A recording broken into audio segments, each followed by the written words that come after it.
అందరికీ నమస్కారం. మీరు చూస్తున్నది G&L లెర్నింగ్ జోన్. తెలంగాణలో నర్సింగ్ జాబ్ చూస్ చేయాలి అంటే చాలా మందికి ఒక డౌట్ అయితే ఉంటుందండి. డిఎంఈ బెటరా, టీవీవీపీ బెటరా, పిహెచ్సిలో జాబ్ బెటరా? ఇవన్నీ క్లియర్గా ఎక్స్ప్లెయిన్ చేస్తాను. మీరు కెరియర్కి కరెక్ట్ డెసిషన్ తీసుకోవడానికి ఈ వీడియో ఫుల్గా చూడండి, మీకు యూస్ఫుల్ అవుతుంది. సో ఇక ఫస్ట్ మనం డిఎంఈ గురించి చూద్దామండి. డిఎంఈ అంటే డైరెక్టరేట్ ఆఫ్ మెడికల్ ఎడ్యుకేషన్. ఇది మెడికల్ కాలేజీకి సంబంధించిన హాస్పిటల్స్ అండి. సో ఇక్కడ మనకి తెలంగాణలో మెయిన్ డిఎంఈ హాస్పిటల్స్, డిఎంఈ అంటే directorate of medical education hospitals ఎక్కడ ఉన్నాయంటే మనకి Gandhi hospital, Osmania hospital, Niloufer hospital, MGM hospital, Kakatiya medical college hospital, government medical colleges hospitals అన్ని డిస్ట్రిక్ట్స్లో ఉంటాయండి. సో ఇక్కడ మనకి వీటిలో నర్సింగ్ వర్క్ ఎలా ఉంటుంది అంటే పేషెంట్స్ చాలా ఎక్కువగా ఉంటారు, క్రిటికల్ కేసెస్ ఎక్కువగా ఉంటాయి, ఐసీయూ ఎమర్జెన్సీ డ్యూటీస్ ఉంటాయండి. సో ఇక్కడ దీంట్లో మనకి డిఎంఈలో అడ్వాంటేజెస్ ఏంటి అంటే క్లినికల్ నాలెడ్జ్ స్ట్రాంగ్ అవుతుందండి. క్లినికల్ నాలెడ్జ్ అనేది స్ట్రాంగ్ అవుతుంది, ఎక్స్పీరియన్స్ ఫాస్ట్గా వస్తుంది. సో ఫ్యూచర్లో ఎంఎస్సి కానీ ప్రమోషన్స్కి యూస్ఫుల్ అవుతుంది. డిఎంఈలో చేస్తే మనకి ఎంఎస్సి చేయడానికి కానీ ప్రమోషన్స్కి యూస్ఫుల్గా ఉంటుందండి. సో ఇక్కడ డిఎంఈలో డిసడ్వాంటేజెస్ ఏముంటాయి అంటే మనకి వర్క్ ప్రెజర్ ఎక్కువగా ఉంటుంది, నైట్ డ్యూటీస్ హెవీగా ఉంటాయి, స్ట్రెస్ కూడా ఎక్కువగా ఉంటుందండి. సో స్ట్రెస్ అనేది ఎక్కువగా ఉంటుంది, నైట్ డ్యూటీస్ కూడా ఎక్కువగా ఉంటాయి, వర్క్ ప్రెజర్ కూడా ఎక్కువగా ఉంటుంది. సింపుల్గా చెప్పాలంటే DME is equal to learning plus experience plus pressure అండి. ఈ మూడు కలిపితేనే మనకి డిఎంఈ. డిఎంఈ అంటే learning plus experience plus pressure ఉన్న జాబ్ అండి డిఎంఈలో. సో నెక్స్ట్ మనం టీవీవీపీ గురించి చూద్దామండి. టీవీవీపీ అంటే తెలంగాణ వైద్య విధాన పరిషత్ అండి. సో తెలంగాణ వైద్య విధాన పరిషత్ ఇది district hospitals, area hospitals manage చేస్తుందండి.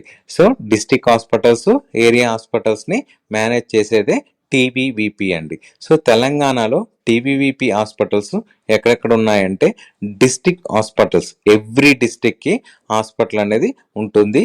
Area hospitals, community health centres some under టీవీవీపీకి అండర్లో ఉండే కమ్యూనిటీ హెల్త్ సెంటర్స్ కూడా ఉంటాయండి. సో ఇక్కడ నర్సింగ్ వర్క్ ఎలా ఉంటుందంటే పేషెంట్స్ లోడు మోడరేట్గా ఉంటుంది, పేషెంట్ లోడ్ అనేది మోడరేట్గా ఉంటుంది, రొటీన్ కేసెస్ ఎక్కువ, వర్క్ ప్రెజర్ కూడా చాలా తక్కువగా అనిపిస్తుంది. సో అడ్వాంటేజెస్ వచ్చేసరికి మనకి ఈ టీవీవీపీలో వర్క్ లైఫ్ బ్యాలెన్స్ బాగుంటుందండి, స్ట్రెస్ తక్కువగా ఉంటుంది, కంఫర్టబుల్ డ్యూటీ ఉంటుందండి. సో ఇక్కడ మనకి ఈ టీవీవీపీలో డిసడ్వాంటేజెస్ వచ్చేసరికి లెర్నింగ్ ఎక్స్పోజర్ కొంచెం తక్కువగా ఉంటుంది, గ్రోత్ అనేది కూడా చాలా తక్కువగా ఉంటుంది. సో ఇక్కడ మనకి సింపుల్గా చెప్పాలంటే TVVP is equal to comfort plus less pressure. Comfort plus less pressure ఉన్న జాబ్ ఏంటంటే మనకి టీవీవీపీలో. సో ఇక్కడ మనకి నెక్స్ట్ చూసుకున్నట్లయితే నెక్స్ట్ ఇంపార్టెంట్గా పిహెచ్సి గురించి తెలుసుకోవాలి. పిహెచ్సి గురించి అంటే పిహెచ్సి అంటే ప్రైమరీ హెల్త్ సెంటర్ అండి. సో ఇది విలేజెస్లో ఉంటుంది. పిహెచ్సి అనేది ప్రైమరీ హెల్త్ సెంటర్, ఇది విలేజెస్లో ఉంటుంది. తెలంగాణలో పిహెచ్సి ప్రతి మండల్ రూరల్ ఏరియాస్లో ఉంటాయండి. పిహెచ్సి అనేది ప్రతి మండలు రూరల్ ఏరియాలో ఉంటాయి.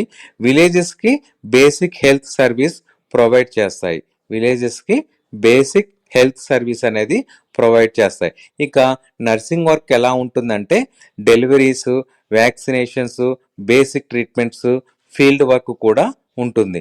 ఇక దీంట్లో అడ్వాంటేజెస్ వచ్చేసరికి మనకి వర్క్ ప్రెజర్ అనేది చాలా తక్కువగా ఉంటుందండి. వర్క్ ప్రెజర్ అనేది చాలా తక్కువగా ఉంటుంది, పీస్ఫుల్ జాబ్, ఫిక్స్డ్ టైమింగ్స్ ఎక్కువగా ఉంటాయి.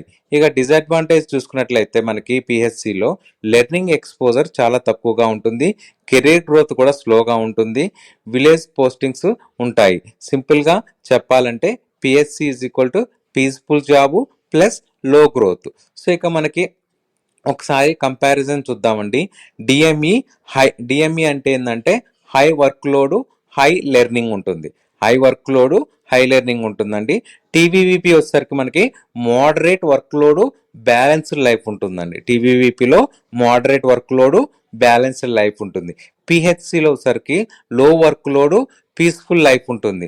సో గ్రోత్ వైజ్ చూసుకున్నట్లయితే డిఎంఈ, టీవీవీపీ, పిహెచ్సి ఉంటుందండి. గ్రోత్ వైజ్ డిఎంఈ ఫస్ట్ ఉంటుంది, టీవీవీపీ సెకండ్, పిహెచ్సి థర్డ్ ఉంటుంది. ఇక కంఫర్ట్ వైజ్ గా చూసుకున్నట్లయితే పిహెచ్సి ఫస్ట్ ఉంటుంది, టీవీవీపీ సెకండ్ ఉంటుంది, డిఎంఈ థర్డ్ పొజిషన్ లో ఉంటుంది. సో మీకు కంఫర్ట్ జోన్ చూసుకుంటారా, గ్రోత్ వైజ్ చూసుకుంటారా అనేది మీ డెసిషన్ మీద ఆధారపడి ఉంటుందండి. ఫైనల్ గా నర్సింగ్ వాళ్ళకి బెస్ట్ జాబ్ ఏంటి అంటే మీ గోల్ మీద డిపెండ్ అవుతుందండి. కెరీర్ గ్రోత్ కావాలంటేనేమో డిఎంఈ బెస్ట్ అవుతుంది, స్ట్రెస్ తక్కువ కావాలంటేనేమో టీవీవీపీ బెస్ట్ అవుతుంది, పీస్ఫుల్ లైఫ్ కావాలంటేనేమో పిహెచ్సి బెస్ట్ అవుతుంది. సో మీ సిచ్యువేషన్, మీ ఫ్యామిలీ ఫ్యూచర్ ప్లాన్స్ బట్టి డెసిషన్ అనేది తీసుకోండి. సో ఇలాంటి క్లియర్ ఎక్స్ప్లెనేషన్ కోసం ఛానల్ని సబ్స్క్రైబ్ చేయండి, లైక్ చేయండి, షేర్ చేయండి, చేయడం మర్చిపోకండి అండి. So this is G and L learning zone. Thank you.